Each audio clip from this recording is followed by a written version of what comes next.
सभी मनसा महादेव भक्तों को आज हम आए हैं महाकालेश्वर मंदिर उदयपुर। आइए आज हम आपको महाकालेश्वर मंदिर के दर्शन कराते हैं। यहाँ पे प्रशासन द्वारा बहुत अच्छे कार्य करवा रखे हैं और मंदिर को बहुत खूबसूरत बनाया जा रहा है। आज हम मनसा महादेव कथा का यहाँ पे कथा वाचन करेंगे। मंदिर बहुत ही खूबसूरत है। पक्षियों के लिए भी यहाँ पर बहुत अच्छी व्यवस्था है और मंदिर बहुत खूबसूरत है।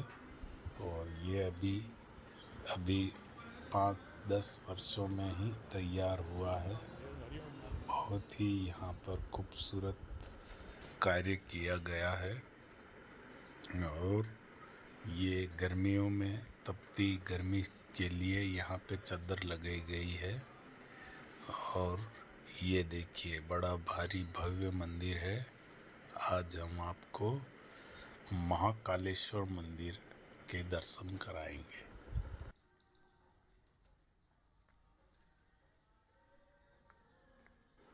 कृपया आज आप दर्शन करिए। कृपया मेरे चैनल को सब्सक्राइब करिए। इसी प्रकार मैं आपको हर नए मंदिर के दर्शन कराऊंगा। हर मंदिर में नई कथा आपको सुनाऊंगा। देखिए ये यहाँ पे बहुत प्रतिमाएं लगी हुई है। ये माता जी की प्रतिमा है, ये गणेश जी की प्रतिमा है और बड़ा भारी भव्य मंदिर है। ये है महाकालेश्वर मंदिर का गर्भगृह। ये गर्भगृह में विराजे हैं महादेव। ये शिवलिंग है, शिवलिंग का श्रृंगार किया हुआ है।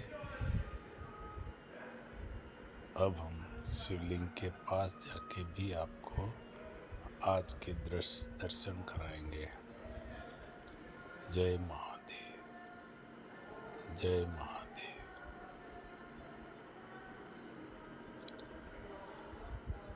हर हर शंभु, ओम नमः शिवाय, ओम नमः शिवाय। ये है गर्भगृह। ये मंदिर में जय महादेव, जय महादेव। ये नंदी विराजे हुए हैं। ये महादेव जी की प्रतिमा है और ये एक और पीतल के बड़े नंदी स्थापित किए हुए हैं। बड़ा भारी भव्य मंदिर है। एक बार उदयपुर में आए तो यहाँ के दर्शन अवश्य करें।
एक समय कैलाश पर्वत पर जबकि चारों ओर 18 भाग वनस्पति फल फूल रही थी, सुंदर मंद सुगंधित हवा चल रही थी। ऐसे समय शिव जी तथा पार्वती जी एक सुंदर आसन पर विराजमान होकर एक छटा को देख रहे थे। श्री पार्वती जी बोली, हे नाथ, आज तो चौपड़बाजी का खेल खेलना चाहिए। महादेव जी ने कहा, ठीक है, पर इस खेल में छल कपट बहुत होता है, इसके हार जीत का साक्षी का निर्णय कौन लेगा? महादेव। तब तो पार्वती जी ने अपने अंग से मेल उतार कर उसका एक पुतला बनाकर बैठा दिया, जिसे महादेव जी संजीवन कर बोले, हे पुत्र अंगद, हम दोनों चौपड़बाजी का खेल खेल रहे हैं, सो तू हमारे हारने जीतने की साथ बढ़ना। महादेव। अब चौपड़बाजी का खेल शुरू हुआ। महादेव जी ने 2 बार पासे फेंके और अंगद से पूछा, बता कौन हारा और कौन जीता? निकल जाओ, कोई बात नहीं। आप जीते तथा पार्वती जी हारे। जब तीसरी बार पार्वती जी ने पासे फेंके और अंगद से पूछा, बता कौन हारा और कौन जीता? यद्यपि इस बार पार्वती जी जीती थी, परंतु अंगद ने सोचा, मैं महादेव जी को हारा कहूँगा तो वह मुझे श्राप दे देंगे। अतः उसने कह दिया कि महादेव जी जीते तथा पार्वती जी हारे। महादेव। यह सुनते ही पार्वती जी को क्रोध आ गया और क्रोध में आकर अंगद को श्राप दे दिया, जा तू कोढ़ी हो जा और भटकता फिर। महादेव। तब तो पार्वती जी के श्राप से कोढ़ी व दुखी हुआ अंगद इधर उधर भटकने लगा। भटकते भटकते एक दिन एक विशाल भयंकर जंगल में जा पहुंचा, महादेव। जहां उसे 12-24 कोस के बीच एक तालाब दिखाई दिया, जिसके आसपास बड़ पीपल के कई पेड़ खड़े थे और इंद्राणियां ब्रह्माणियां बहुत से देवी देवताओं की स्त्रियां मिलकर वहां व्यक्त कर रही थी। महादेव। तो अंगद ने उन्हें ऐसा करते हुए देखकर कहा कि बहनों, आप यह क्या कर रही हैं? तो देवांगनाओं ने उत्तर दिया कि हम महादेव जी के मनसावाचक व्रत को कर रही हैं, जिसके करने से सभी मनोकामना शिव जी महाराज पूर्ण करते हैं। महादेव। तब तो अंगद ने कहा कि इस व्रत को तो मैं भी करना चाहूँगा। तो देवांगनाओं ने उसकी इच्छा को देखकर चावल सुपारी जलाकर व्रत प्रारंभ कराने का संकल्प करा दिया और कहा कि श्रावण महीने के कृष्ण पक्ष के प्रथम सोमवार से इस व्रत को शुरू किया जाता है। उस दिन किसी कुंवारी कन्या के हाथ से 2 पुनी सूत कटवा कर उसका डोरा बनावे, पीली गेरू में रंगे और हर सोमवार महादेव जी की पूजन तथा व्रत करता रहे। महादेव। फिर कार्तिक शुक्ल चौथ के दिन उसका उजमना करें। उस दिन 4.25 सेर आटा, 1.25 सेर घी, 1.25 सेर गुड़ का गाँव में तोल बूझ कर चूरमा बनावे और महादेव जी के भोग कर 4 बराबर भाग कर लेवे। प्रथम भाग शिव जी को निमित्त कर देवे, अर्थात किसी नाथ को दे देवे, दूसरा भाग किसी ब्राह्मण को दे देवे, तीसरा भाग किसी गौ को खिला देवे और चौथा भाग आप स्वयं प्रसाद के तौर पर ग्रहण करें। महादेव। शेष बिना राजा रंग के छोटे बड़े का भेदभाव किए सबको बराबर बराबर बतरा देवे। महादेव। और डोरा जो बनाया जाता है, जब तक व्रत करें स्वयं धारण करें और उद्यापन के बाद उसे जल में पधरा देवे। बस यही इस व्रत का विधान है। तब तो अंगद ने नियमानुसार मनसावाचक व्रत प्रारंभ किया। लगातार 4 वर्ष तक करता रहा। इधर एक दिन बैठे ही बैठे पार्वती जी को अंगद की याद आई। वियोग से घबराकर महादेव जी से कहने लगी कि हे नाथ कोई ऐसा उपाय बतलाइए जिससे कि अंगद घर वापस लौट आए। तो भगवान शंकर जी कहने लगे पार्वती जी से, हे प्रिय तुम मनसावाचक व्रत करो, तुम्हारी इच्छा अवश्य पूरी होगी। तब तो पार्वती जी ने विधि अनुसार डोरा बनाकर व्रत प्रारंभ किया। जो ही व्रत समाप्त हुआ, अंगद क्रोध रहित होकर विचरण करता हुआ पार्वती जी से आ मिला। तो पुत्र को देखते ही पार्वती जी खुशी के मारे हंसने लगी, परंतु अंगद ने सोचा मैं माता जी के बिना बुलाए लौट आया हूँ, यह जानकर हंस रही है, इसलिए वह गुस्से में भरकर वापस लौटने लगा। तो पार्वती जी ने उसको उठकर पकड़ लिया और बोली कि हे बेटा, फिर से तू कहाँ जा रहे हो? तो अंगद बोला कि हे माता, मैं बिना बुलाए लौट आया हूँ, यह जानकर आप हंस रही है, इसलिए मैं वापस जा रहा हूँ। तो पार्वती जी बोली, नहीं बेटा, मैं तुम्हारे आने से नहीं हंसी हूँ, मैं तो मनसावाचक व्रत के प्रभाव को देखकर हंसी हूँ, जिसे कि मैंने तुम्हारे मिलने की इच्छा से किया था। तो पार्वती जी बोली कि हे पुत्र, तूने यह व्रत किया, तभी तो तेरे श्राप का प्रभाव नष्ट हो गया और मैंने यह व्रत किया जिससे मुझे खोया हुआ पुत्र फिर से आकर मिल गया। परंतु बेटा, अब तेरी क्या इच्छा है सो मुझसे कह। तो अंगद बोला कि हे माता, मेरी इच्छा है कि मैं उज्जैन का राजा बनूं। तो पार्वती जी बोली, अच्छा बेटा, तू अभी उज्जैन चला जा, वहाँ का राज्य तुझे मिल जाएगा। इधर माता का आशीर्वाद पाकर अंगद वहाँ से चला और इधर उज्जैन जा पहुँचा। और इधर उज्जैन के राजा ने अपनी इकलौती कन्या का स्वयंवर रखा था और शर्त रखी थी कि हथिनी जिसके गले में वरमाला डाल देगी राजकन्या का विवाह उससे कर दिया जाएगा। अतः स्वयंवर के ठीक समय पर एक हथिनी को श्रृंगार कराकर तथा उसकी सूंड में वरमाला देकर कहा गया, हे हथिनी तू देवी के समान है। अतः इस समय में जो तुम्हें राजकन्या की योग्य वर दिखाई दे उसके गले में वरमाला डाल दी। हथिनी माला लेकर चली, इधर जहाँ अंगज बैठा था वहाँ पहुँचकर उसके गले में वरमाला डाल दी। यह देखकर लोगों ने कहा कि यह न मालूम कौन है, हथिनी चुप गई है। अतः उस लड़के को अंगज को वहाँ से हटा दिया गया। फिर हथिनी को माला लेकर प्रार्थना की गई कि हे हथिनी, इस सभा में जो तुम्हें राजकन्या के योग्य वर दिखाई दे तथा उज्जैन का राज्य जो अच्छी तरह संभाल सके उसके गले में वरमाला पहना दे। तब हथिनी दूसरी बार माला ले जाकर फिर से अंगज के गले में पहना दी। तो लोग कहने लगे कि हथिनी इस लड़के से परच गई है, अतः उसे दरवाजे से बाहर बिठा दिया गया। परंतु जब हथिनी को तीसरी बार माला दी गई तो हथिनी दरवाजे से बाहर निकलकर फिर से उसी बालक के गले में वरमाला पहना दी। फिर क्या था, राजा ने कहा जैसा होनहार है होगा। नगर सेठ को बुलवाया और कहा कि इस बालक को तुम अपने घर ले जाओ और फला लग्न पर इसे श्रृंगार कर बारात सजा कर ले आओ। और लड़के को नगर सेठ अपने घर ले गया और लड़के का खूब श्रृंगार कर बारात सजा कर लग्न के समय ले आया। बड़ी धूमधाम के साथ विवाह संपन्न हुआ और राजा ने राजपाट कन्यादान में दे दिया। बोल मंचा महादेव की जय। विवाह पश्चात वर वधू महलों में गए तो राजकुमारी ने अंगद से पूछा कि हे नाथ, आपकी जाति क्या है, आपका नाम क्या है और आपके पिता व ग्राम का नाम क्या है। तो अंगद ने कहा कि हे राजकुमारी, मैं शिव पार्वती जी का लड़का हूँ, मेरा नाम अंगद है। तब राजकुमारी ने कहा कि महाराज, आपकी इस बात को कोई कैसे सच्ची मान सकता है, आप सत्य सत्य बतलाइए, वास्तव में क्या बात है। तब तो अंगद ने अपने पैदा होने की राजकुमारी को सारी कथा कर सुनाई और अपने श्राप और मनसावाचक व्रत के प्रभाव से छूटकर उज्जैन राज्य पाने का सारा वृत्तांत कर सुनाया। और यह सुनकर राजकुमारी को संतोष हुआ और दोनों सुखपूर्वक रहने लगे। थोड़े दिनों पश्चात अंगद ने कहा कि हे राजपुत्री, मेरी राज्य करने की अवधि पूरी हो चुकी है, अतः मैं अपने माता पिता के पास कैलाश जाना चाहता हूँ। तो तेरी क्या इच्छा है सो मुझसे कह। तो राजकुमारी बोली कि हे नाथ, मैं तो पुत्र धन व राज्य का सुख चाहती हूँ। तो अंगद ने कहा कि तुम मनसावाचक व्रत करो, तुम्हारी इच्छा अवश्य पूरी होगी। तो राजपुत्री बोली कि हे नाथ, जब आप कैलाश चले जाएंगे तो मेरे पुत्र कैसे होगा। तो अंगद ने कहा कि हे राजपुत्री, तुम मनसावाचक व्रत के प्रभाव से तुम्हें बिना गर्भावास के पुत्र मिलेगा। ऐसा कहकर मनसावाचक व्रत की सारी विधि समझाकर अंगद वहाँ से कैलाश चले गए। इधर राजकुमारी ने पति की आज्ञा अनुसार मनसावाचक व्रत शुरू किया। लगातार 4 वर्ष तक करती रही और भगवान शंकर जी बहुत प्रसन्न हुए। और एक दिन जब रानी दातुन कर रही थी तो अपनी दासी को ऊपर महल में जल की जारी लेने के लिए भेजा। तो दासी ऊपर महल में जाकर क्या देखती है कि एक सोने के पालने में एक सुंदर सा बालक सोया हुआ अपना अंगूठा चूस रहा है।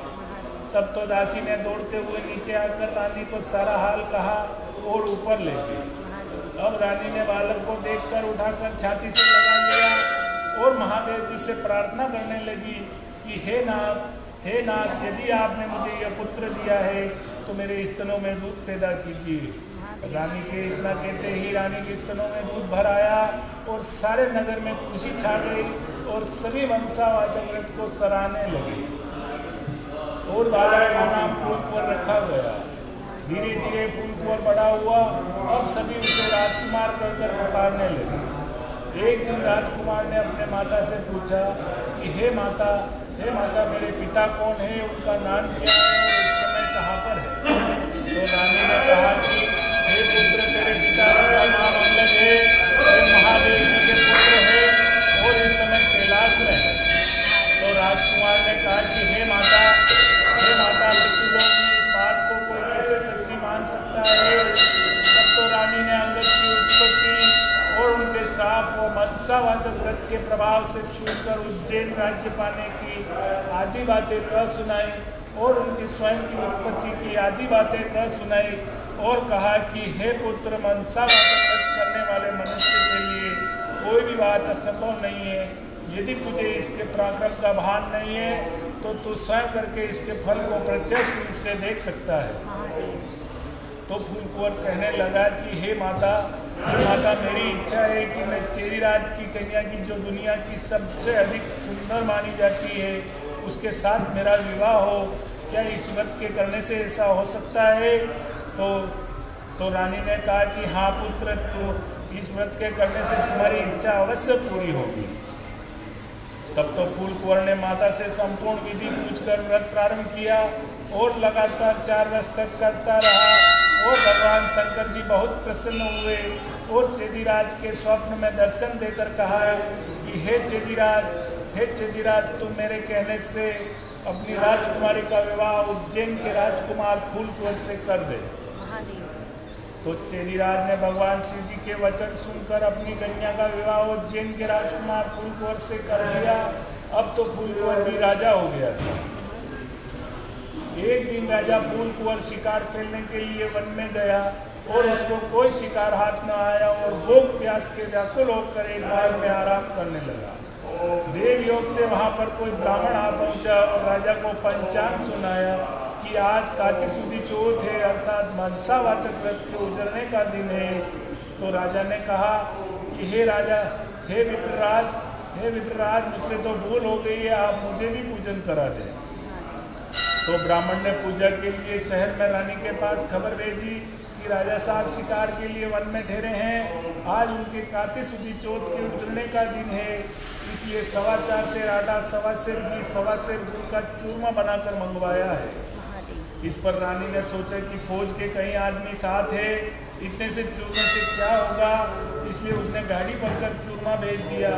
नियम विरोधी समारोह से महादेव जी ने कोप किया और राजा के स्वप्न में दर्शन देकर कहा कि हे राजा, तू अब अपनी रानी को राज्य से निकाल दे, नहीं तो मैं तेरे राज्य को नष्ट भ्रष्ट कर दूंगा।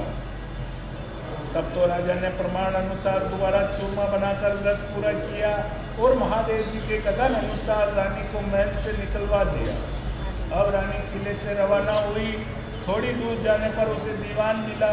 तो दीवान ने पूछा कि रानी जी, आप कहाँ बता रही हो? तब रानी ने सब बात बताई।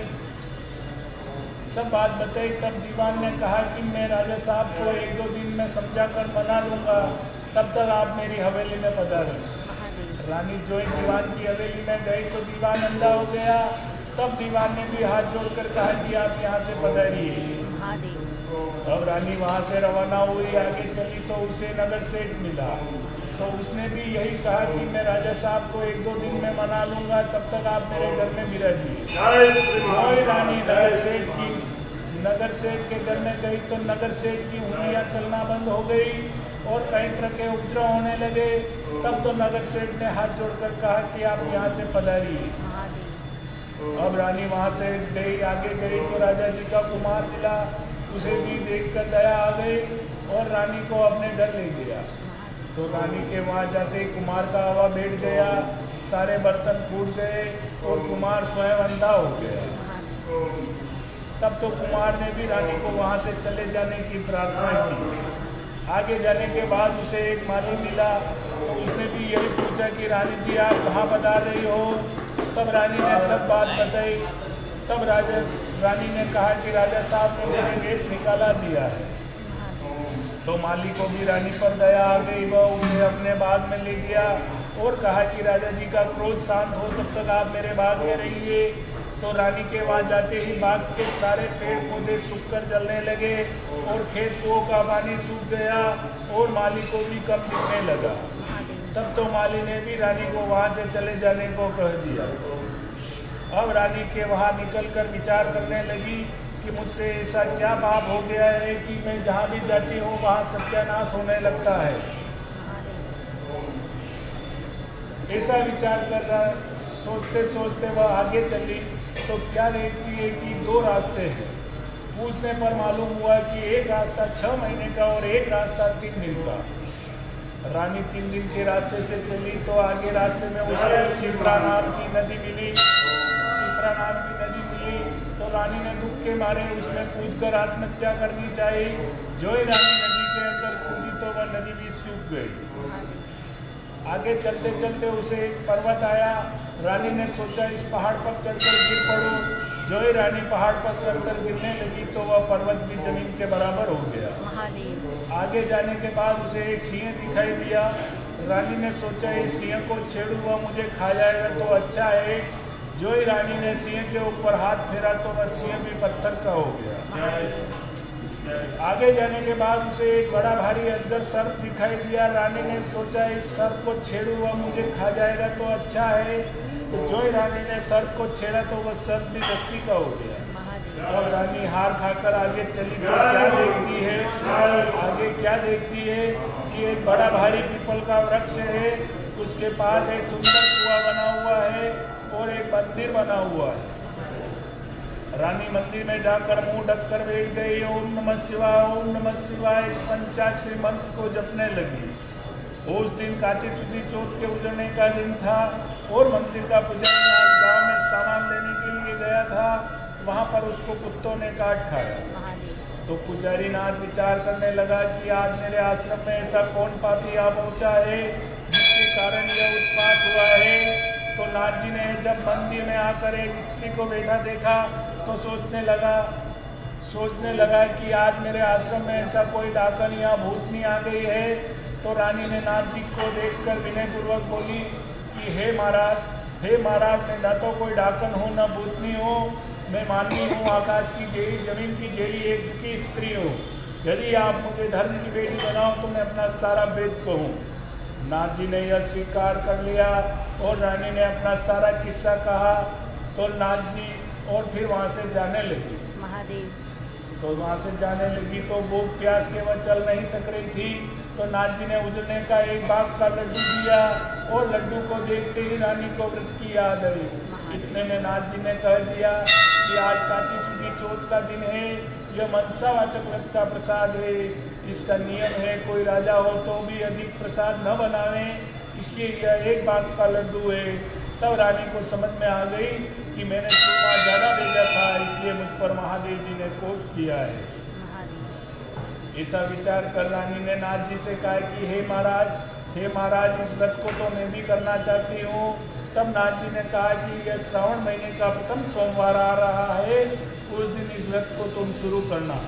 तो रानी ने नियमानुसार व्रत शुरू किया और जब कार्तिक शुक्ल चौथ का दिन आया तो नाथ जी गाँव में जाकर सामान ले आए और 1.25 सेर घी, 1.25 सेर गुड़ का, 4.25 सेर आटे का चूरमा बनाया। कुंवारी कन्या से पौनी सूती सूत कटवाया, डोरा बनाया, चूरमे के 4 भाग किए और शिव पार्वती जी की चित्त मन से पूजा की। इस प्रकार रानी को व्रत करते हुए 4 वर्ष हो गए और महादेव जी ने फूल खोल के स्वप्न में दर्शन देकर कहा कि हे राजा तू अपनी रानी को राज्य में बुलवा ले, नहीं तो मैं तेरे राज्य को नष्ट भ्रष्ट कर दूंगा। तब तो राजा ने कहा कि महाराज अब रानी का कैसे पता लगेगा, आपकी आज्ञा से ही तो मैंने उसे देश निकाला दिया है। तो महादेव जी ने कहा कि हे राजा तू अपने 4 विश्वासी नौकरों को पूर्व के दरवाजे भेज दे, वहाँ उन्हें बिना नातों बेलों की गाड़ी आएगी, वे चारों लोग उसमें बैठ जावे, वह गाड़ी उन्हें वहीं पर ले जाएगी जहाँ पर तुम्हारी रानी है। महादेव। तो प्रातःकाल होते ही राजा के 4 आदमी भेज दिए, उन्हें बिना नातों बेलों की गाड़ी मिली, वे चारों लोग उसमें बैठ गए, वह गाड़ी उन्हें वहीं पर ले गई जहाँ पर रानी रहती थी। तो सेवकों ने रानी को पहचान लिया और कहा कि हे रानी जी, राजा साहब आपको बुला रहे हैं, इसलिए हम लोगों को भेजा है। तब रानी ने नाथ जी से कहा कि मैं आपकी बेटी हूँ, आप मुझे सीख देकर भेजो तो मैं जाऊँ।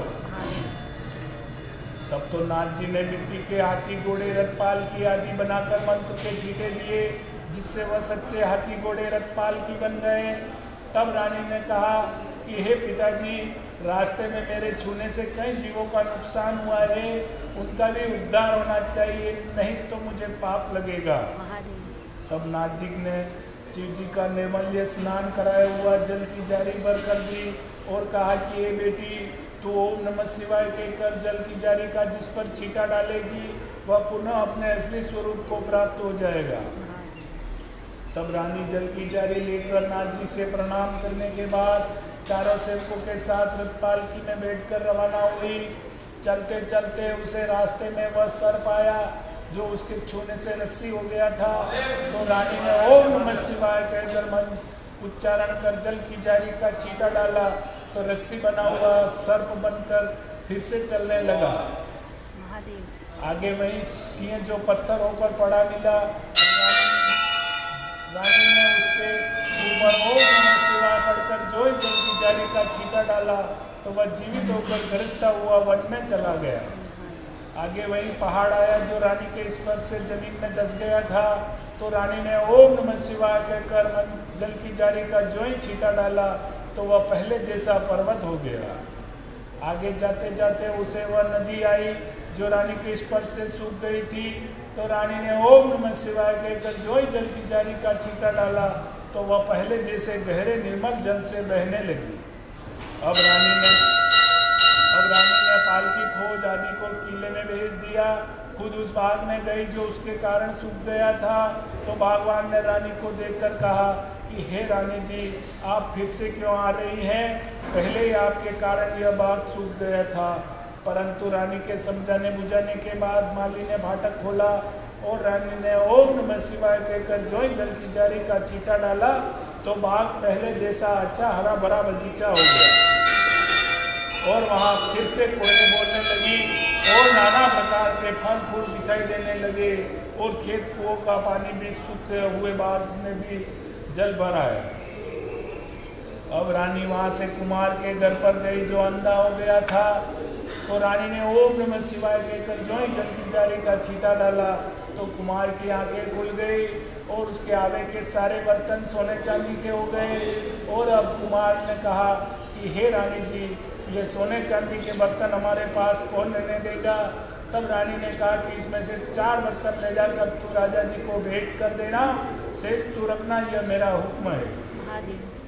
इस प्रकार रानी नगर सेठ के घर में गई तो नगर सेठ की ऊँटियाँ सिकरने लगी, व्यापार में लाभ होने लगा।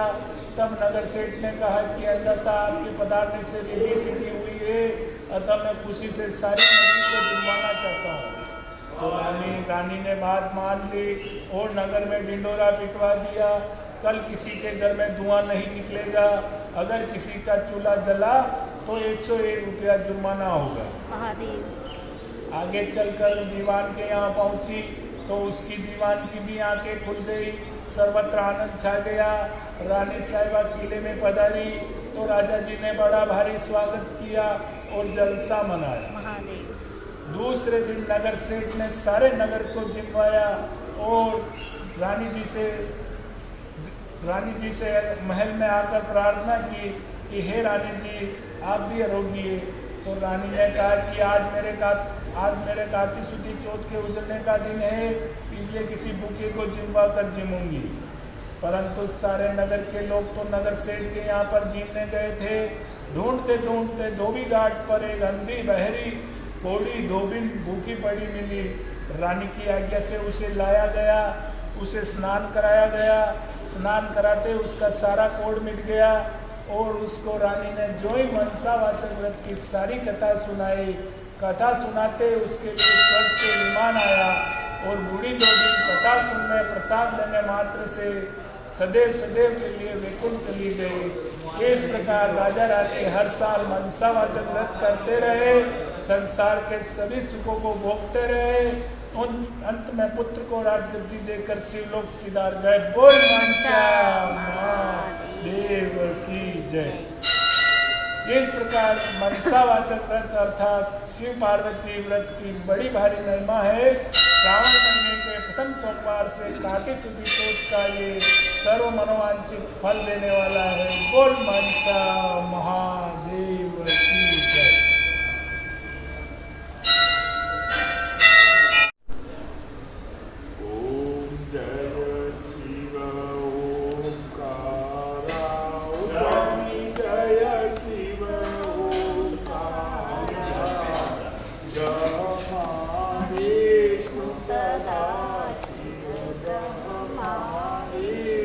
सदा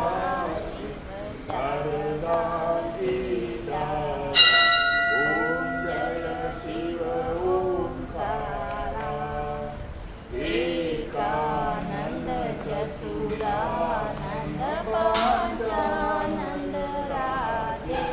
स्वामी गजानन राजे हंसासन गरुडासन हंसासन गरुडासन विश्वासन साजी ओम जय शिव दो भुज चार चतुर्भुज दस भुज ते सोहे ओ स्वामी दस भुज ते सोहे तीनों रूप निरखता तीनों रूप निरखता त्रिभुवन मन मोहि ओम जय शिव ओंकारा अक्षमाला रुंडमाला धारी ओ स्वामी रुंडमाला धारी चंदन मृगमन चंदा चंदन मृगमन चंदा ओम जय शुभ ओम जय शिव ओंकारा श्रीकांबर पीतांबर भागांबर स्वामी भागांबर कनकादित कनकादित ब्रह्मादित भूतादित संगे ओम जय शिव ओंकारा कर्माध्ये सुखमंडल चक्र त्रिशूलधरता स्वामी चक्र त्रिशूलधरता जग करता जग भरता जग करता जग पालन करता ओम जय शिव ओंकारा ब्रह्मा विष्णु सदा शिव जानत अविवेका जानत अविवेका प्रणवाक्षर के मागे प्रणवाक्षर के मागे ये तीनों एका ओम जय शिव ओंकारा त्रिगुण स्वामी की आरती जो कोई नर गावे ओ स्वामी जो कोई नर गावे कहत शिवानंद स्वामी कहत शिवानंद स्वामी सुख संपत्ति पावे ओम जय शिव ओंकारा बोलो मनसा महा